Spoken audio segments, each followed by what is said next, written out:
Ricky loves taking videos. He has a whole record library at his place and he is always seen with a camera in his hands. He takes videos of everything he sees as beautiful, like a plastic bag carried away by the wind. And he's so obsessed with it that he can't even spend time with his girlfriend without pressing the record button right in front of her face. He may seem like a freak, but is he? Don't we also do kind of the same thing, that is, taking pictures of anything we find beautiful or interesting? Sometimes we even feel like we have to take the picture. Remember a time when any one of your friends traveled to Paris? They'd always take a picture of themselves in front of the Eiffel Tower or somewhere around that place, preferably also smiling and seeming as happy as the Cheshire Cat. This is because when visiting such an extremely famous place, you have to take a photo of yourself as a proof for your friends or enemies that your once-in-a-lifetime experience of Paris has indeed taken place. The fact of there needing to be a photographed proof of experience is far more important than it might seem to be. The photo normally serves as the ultimate way to fix an event or an emotion, and without it, is there a way to say without a doubt that you did have hell of a time and that you were truly happy back then? How can you be sure that it's not just your brain retrospectively making up an impression you never had? Susan Sontag, in her book on photography, addresses this point and writes that it seems positively unnatural to travel for pleasure without taking a camera along. And she has a point, because without the photograph, there is no pleasure. You may be contemplating a beautiful landscape, but please make sure that you take a photo of it, or else it will be thrown into oblivion. We can even call this the tyranny of the camera. The camera very often compels you to photographically fix a moment in time and space. That fixing of the moment, the effect of truthfulness of the photo, can be explained in numerous ways, one of which can be done using the terms proposed by Charles Sanders Peirce.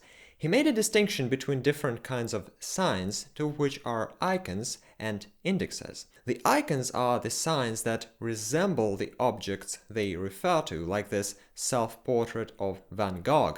This painting does resemble some features of the artist's face, but not more than that, because the real Van Gogh looked a lot more different. So in a way, with icons, the depicted object is allowed not even to exist, it just has to resemble something else, like the real Van Gogh in our case.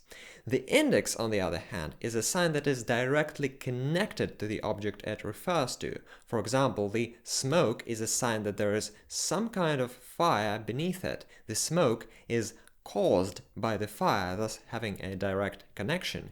And it's the same thing with the photograph. The reality that is photographed causes what you see on the image because it catches photons of light reflected from the reality and fixes them on the camera matrix. So the photo doesn't just resemble reality, it is caused by the reality. Though of course photo editing techniques put this into doubt nowadays, the photograph is still seen as having direct causality with the real world, and thus can certify the existence of certain real things, emotions, and impressions.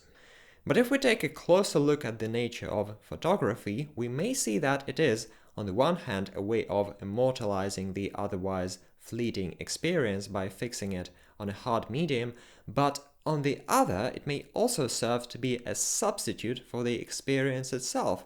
When taking a photograph that fixes a pretended experience is far more important than having the experience in the first place. Look at a random photo of the kind we are talking about, like this one. Do the people in such photos genuinely experience what you see on their faces? Very often not, they're just posing to look happy in the photo.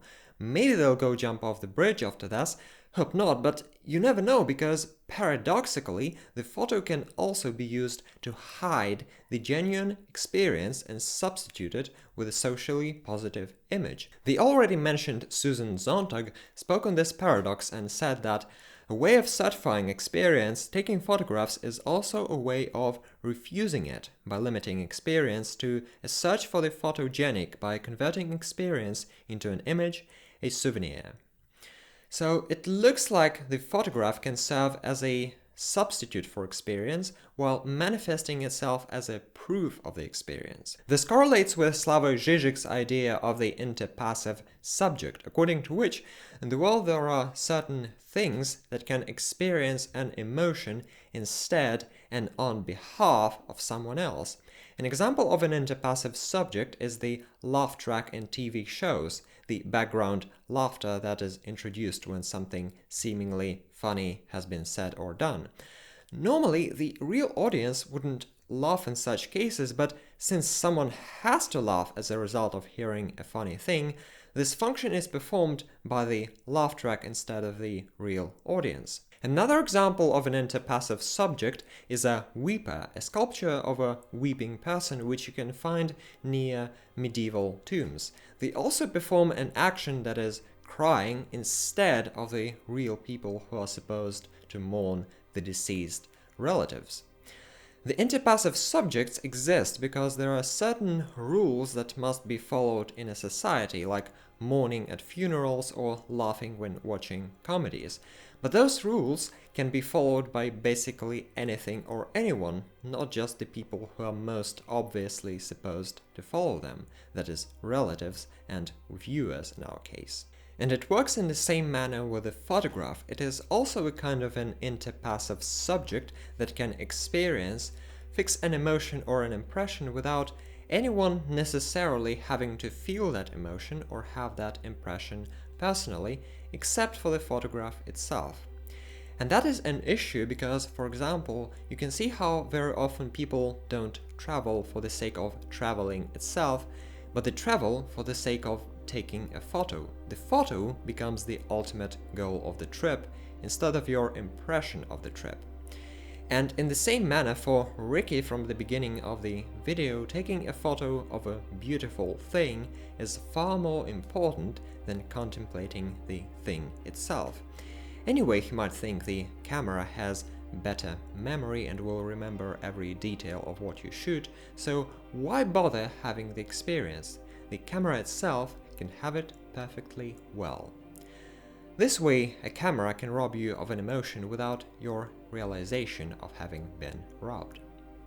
So, when you're on your next trip and have a sudden urge to take a photo, ask yourself, is it me or is it the camera that wants it?